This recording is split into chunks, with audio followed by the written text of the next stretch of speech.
paya takakupaika nhau yekurushinga kuchomutukutu yaamai vakaurawa vakabviswa musoro wacho wawanikwa. Gogo vatakakupai vaya vakagara pasi havagone kutofamba zvachose, ndivo vakapiwa hope masikati machena kuti mushakabvu musoro wake uripi. Naizvozvo ndiyo nhau yatinoda kukupai. Tiri kuipiwa naHitson Kaukonde ari kunzvimbo yechomutukutu. Regai tiendese nhau kuna mukoma Hitson tinzwe kuti zvakamira sei pari zvino, uyezve kana vakuzowigwa Hitson achanga achitizivisa zvakare kuti zviri kufamba sei. Andrew Neshamba ndiro zita rangu. Asi motiregerera mifananidzo yatumirwa namukoma Hitson, mimwe yacho haina kubuda zvakanaka, zvikuru sei pavange vachitaura ivo mukoma Hitson zvina kubuda zvakanaka. Asi kumwe kwacho aiwa mundinovimba munokwanisa kuti munge muchiona mifananidzo yakanaka. Komborera kandi nai baba dai mambo tikomborera dai matikomborera munga dai matikomborera nai baba dai mambo tikomborera neri mwezuwa kana kuti nedzimwe nguwa kana kuti nerimwe gore dai mambo tikombora ona dai matikomborera dai ma okomborera nai baba dai mambo tikomborera neri mwezuwa kana kuti nedzimwe nguwa kana kuti nerimwe gore.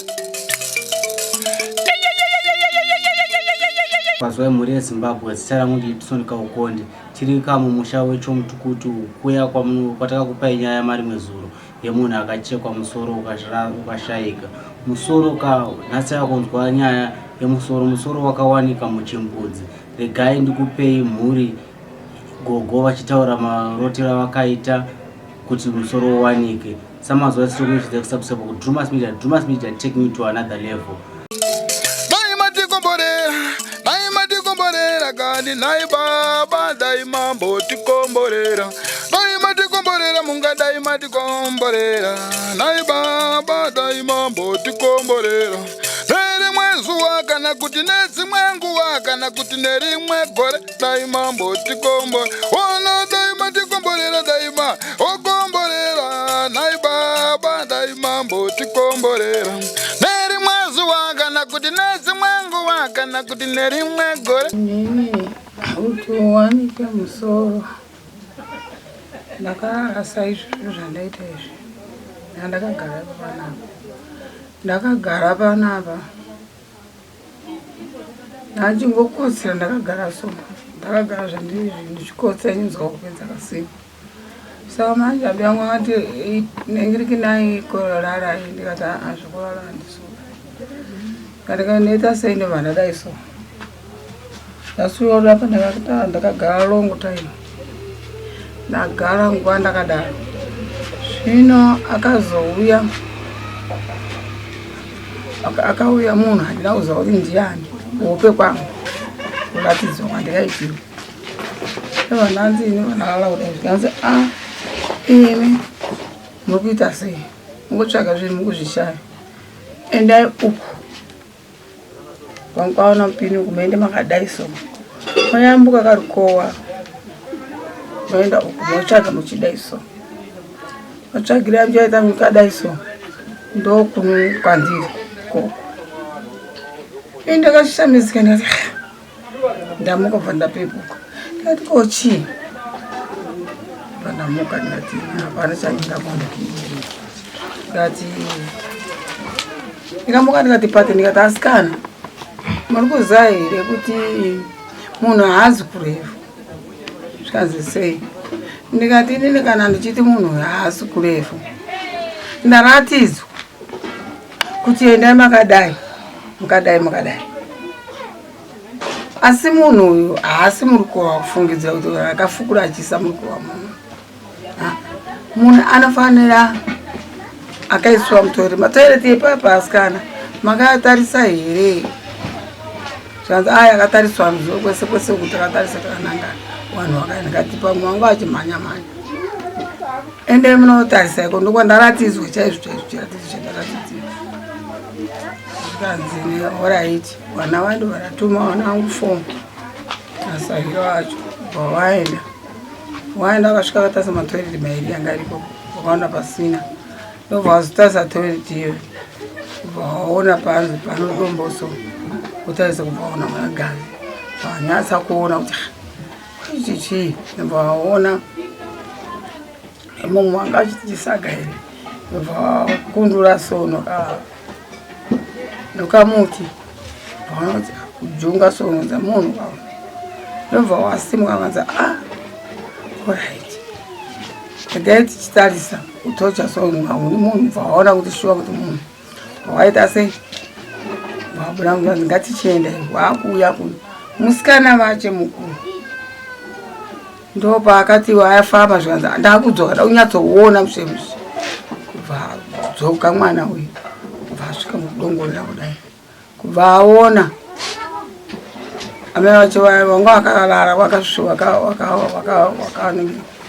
vakatsinzira kudai nhasi kubva kudzoka kwaita pakutanga aona akatsinzira pakudzoka kwaakazita kubva aona kudai pakunangara mwana acho so baba akubva ipo pakutotanga kuchema mwana uya aribva wana vacho vakauya vachimhanya vakati shuwa zvataona shuwa mai maratidzo ndo maoneri andikai aiwa tinotenda gogo ndingaitewo mubvunzo mumwe chete gogo munoenda kumasowe kana kuti munamata kana kuti munosvikirwawo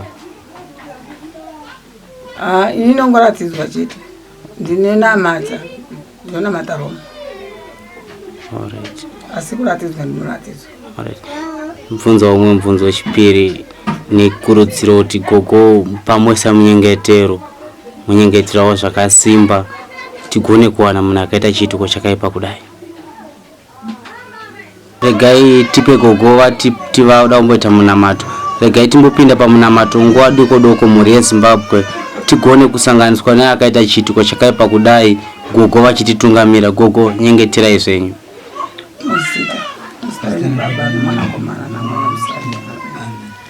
Mwari Baba tinokutendai Mwari Baba matimutsa kuti tichengete makwesi kwakaswera zvino tinokumbirawo kuti isu Mwari Baba mutionesewo chiitiko chaitika pano hapana chatinogona kuita Mwari Baba ivai muchiziva zvese kuti tiri kutambura Baba munogona kuziva kuti isu magariro atikaita hatisi vanhu vakakwana ivai muchititungamirirawo zvese zvatikukumbirisai pamberi penyu chitikazwa Mari Azeregracia mambo anini wakakomborerwa pana vakadzi wakakomborerwa pana mwana mubekeso Maria musande hame wa Mwari mutirerereso atadzi zvindopangu akufa kwekukamira kazwa Mari Azeregracia mambo anini akakomborerwa pana vakadzi akakomborerwa pana mwana mubekeso Maria musande hame wa Mwari mutirerereso atadzi zvindopangu akufa kwekukamira tinotendera Mwari Baba ni masimba ose msiki vedenga nepasi tinotendera Yesu Kristu mwanakomana wake mwenchete mambo wedu akazvarwa namai vabereko nosimba ramweya mutsvene akatongerwa kutambudzika natanza Pirato akaveverwa pachipiyaniso akafa akamuka akaenda kuvafi akakwira kudenga agere parudyi rwaMwari Baba nemasimba ose tinotendera Yesu Kristu mwanakomana wake mwenchete aiwa Baba muri kudenga sitalingana mambo yenyumbaoshi kuda kwenyumba pasi sekudenga tipewo nhasi kudya kwedu kwezuva mutiregererewo zvatinokutadzirai sekuregerera kwatinoita wakatitadzira musatirege tichiwira munozvinotiedza asi mutimuriwo zvikuzvayo mhuri yeZimbabwe tinotenda nemunyengetero wanga uri pakati pedu nemhuri iri muno mumba kutungamirwa nagogo tigone kuti gogo varatidzwe sese kuradzwa kwawaita pakutanga kune musoro wemufi kuti nhunzva mire yaita basa rakaipa kudai igogona kubatwa nemuzita ramambo Jesu Kristu regai tinzweka kune vakatumwa nagogo kunoona kunotsvaga musoro kuti panotitiwo kudii ndinonzi Catherine Kapunura ndinobva muwadi 6 machifi Rusambo ndakabva kumba kwangu ndikauya kuchomutukutu kwasavira wangu kwaZundi ndakasvika nguva yemasikati ndakasvika ndokwana amai wemufi ndakasvika ndakabvunza kuti ko zvakafamba sei Grace. Grace akafa. Akanditsanangurira zvese zvakaitika. Mai wapopo ndisati ndapedza kana 1 hour. Amai wapopo akanditi zvauya Sawira. Ndikuona mazuva angu ndarota masikati yangu kuti muende uende kotsvaga kusaidi kupi kurukowa kunoona matira vanhu weZion. Mobva ipopo nditsvaga handisi kureba ndakaiswa kana mumwena. Shuwa zvikatawa namai womufi. Inini ndakasumuka. Nini Catherine ndakasumuka nasarudza yekamupariro. Nemwana wacho takabuda takaenda. Tafamba tasvika murodhi. Chandati ndipo bapo panonamatiwa pacho. Mwana wacho akati ehe ndipo pano pachechi. Takasvika takatsambuka. Takatanga kutarisa gomba rokutanga. Ndakaona pagomba musina chinhu. Chatatarisa gomba rechipiri ndakaona musina chinhu. Rechitatu chakati chimudhuri chakati hafu. Takasvika ipapo. Tukaona pamudhuri tapinda mukati metoilet iyoyo. Chimudhuri ichocho achitiwe achachedhara. Tasvika imo tukaona pakavhara nedombo. Tasvika taona pakavhara nedombo takasvika takavhura. Tikati ko dombo rakavharirwa chii? Patakavhura tukaona pamusuwo pegomba pane ropa. Saka taona ropa iri ndakaudza mwana ipopo. Wana mai akafa chandati iwe ukuona iri ropa riri apa. Kanzi ripe ndakati iri. Rege tisongorere mupi mugomba imomo. Takasongorera mugomba. Takaona ngetsaga. Sata taona kuti chii. Takaona ngetsaga. Tatarisa ndikaona musoro munhu bvudzi. Chandati iwe taisaona nge musoro munhu uri mupi uri mugomba umu. Shuwa takatarisa mwana womufi akatora right anga ane foni akatora foni akaraita akatarisa akaona ziso ranga rakasvinura. Tikati iye chwandudza ko naisavira usikuona here ziso rakasvinura. Ndakati aini handisikuona asi ndikuona musoro womunhu nebvudzi rake. Tapedza ipapo chatati chokwadi here kuti munhu. Takaenda tiri vatatu kudaro takaenda pasangu padhuze nepo patoilet. Takatoenda kotora chimwe chimuti chida kubata chokwadi kuti munhu here. Takatora chimuti chedu takaedza kujunga mukati mwechinhu ichocho. Chatajunga takaanza kuoma takati aiwa munhu. Ndopatakasvika ipapo chatatasikana tidzoke tiende kodza vamwe kumba. Tauya tafamba tikaona vanhu vangu vachivakirira pamakuwa yanga achivakirirawo kwandinyasokuziva kuti ndiyani. Ndakashedzera kuti ana baba huyai kuno pane zvataona kupi kutoilet. Saka vamwe ana baba vakatya kuuya kuti vaende kuona kanzi hatiendi kuona nokuti iri nyaya iri kumapurisa. Tikati aiwa munondoenda kaita sei kuona haisi mhosva. Shuwa ndikamhanya futi kobata komhanya kodza vamwe. Tikaenda novamwe varume vanokwana kana kuti 2 kana 3. Chataenda noyamwe madzimai andakaudza pano paumba. Takasvika ndokuona shuwa chidiko chocho. Ndikaona shuwa ari Grace akadimbwa musoro akakandwa mugomba imomo. Zvakandikashamadza kuona Sawira angaita sei ndichiona musoro wake. Ndozvanotaura chete asi zvikandigumbuра ndini Sawira wacho wepano. Ndini Catherine muno muwadi 7 muchomutukutu. Zvikaitika hapana zvandaiziva ndaitoti kuya kubata Sawira. Tatienda nechitiko ichocho chikaitika chikandigumbura kana nanhasi chikandibata. Inonzi Apronia Murenza. Ndiri mwana wawo. Inini nezuro tanga tagaramba tina gogo neava vakauya nezuro. Saka gogo akatsikisira musoro wavo pasi. Vazosimudza musoro zvanzi imi vasikane. Kuda kuti muende kumachechi uko nokuzasi umetese mutsvaga mutesa mutere kuti mune chii. Ndati alright. Ava vandisimudza kuti handei neava tonga ti 3 vatangobuda ti direction ngobuda pamuya vatatodzika. Takosvika patoilet iyoyo.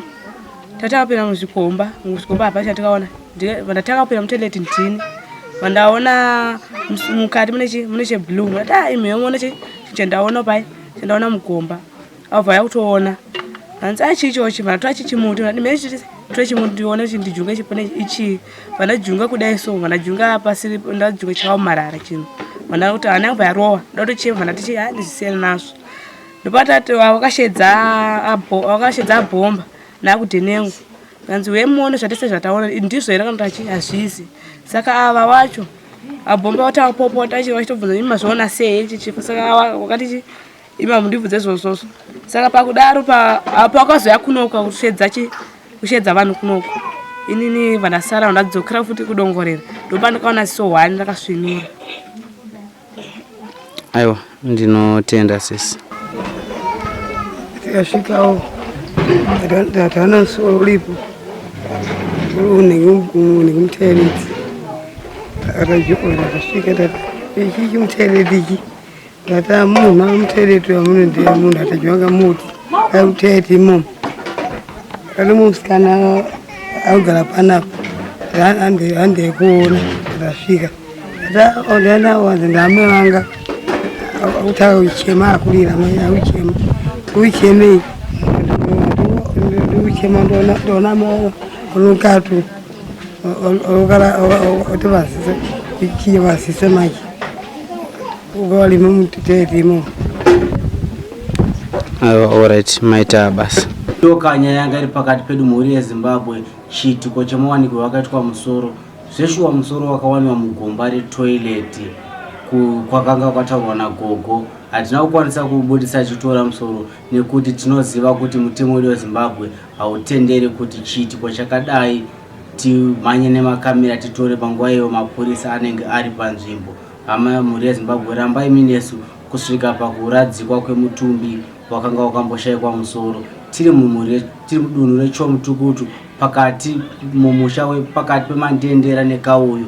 Asika sera kuti itisonika kukondesa mazose kuedza kusabuza kuti Drumas Media taking it to another level. Goodbye my friends.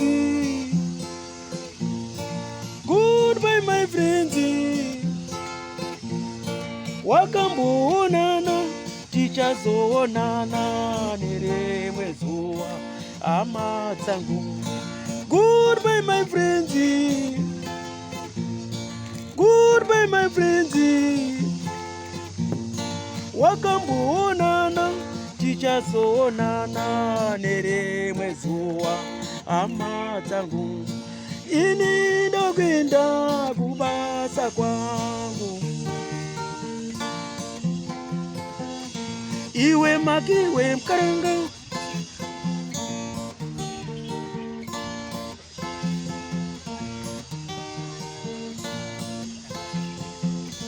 Iwe makiwe mkaranga.